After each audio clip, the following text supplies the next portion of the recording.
अकेले बैठे थे। सामने ईश्वर की प्रतिमा रखी थी। प्रतिमा को देखा तो सोचने लगे।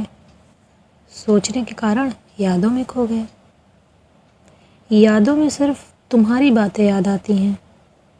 तुम्हारी बातें तुम्हारे होने का एहसास दिलाती हैं। एहसास करते हैं तुम्हारा चेहरा आंखों के सामने होता है। चेहरा देखते ही एक अनजानी मुस्कान छा जाती है। मेरी एक मुस्कान से तुम्हें कितनी खुशी मिलती थी। खुशी तब तक थी जब तक तुम थी। तुम नहीं हो तो सूना लगता है। सूना घर कैसा होता है जानती हो? जानती कैसे? इतनी दूर जो हो तुम मुझसे। मुझसे दूर तुम ना रह पाओगी, ऐसा अक्सर कहती थी। अक्सर मैं तुम्हें समझ नहीं पाती थी। समझ में आता भी कैसे? वक्त दूर था मुझसे। वक्त दूर मुझसे था मगर हालात के करीब था। हालात कुछ ऐसे बने कि सोचने की क्षमता ही न रही। क्षमता तो तुम में भी नहीं थी पीड़ा सहने की। पीड़ा देखकर तुम्हारी मेरे शरीर का रोआं जो तुमसे ही दिया हुआ है, रोआं भी रो पड़ता था। रो रो कर मैं कभी तुम्हारे पास आती थी तो पास में बुलाकर तुम मुझे गोद में उठा लेती। गोद जानती हो मुझे कितना सुकून मिलता था तब।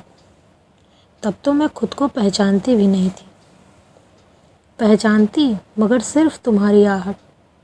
आहट जिससे मैं ये जान जाती थी कि तुम क्या करने वाली हो मेरे पास या नहीं।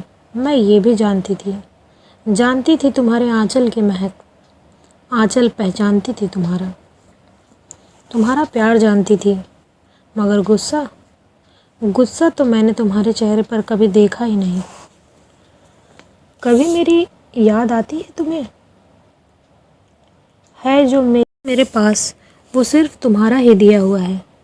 सिर्फ एक ही ख्वाहिश है और बाकी जैसे सब तुमने मुझे दिया उसी तरह एक वादा करो।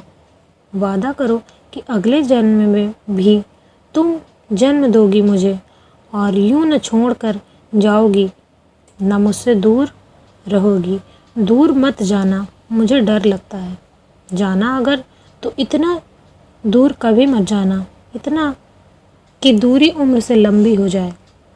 हो जाए मेरी ये दुआ कबूल कि एक बार मैं तेरी बेटी बनूं, बेटी और तुम मेरी माँ। कैसा है?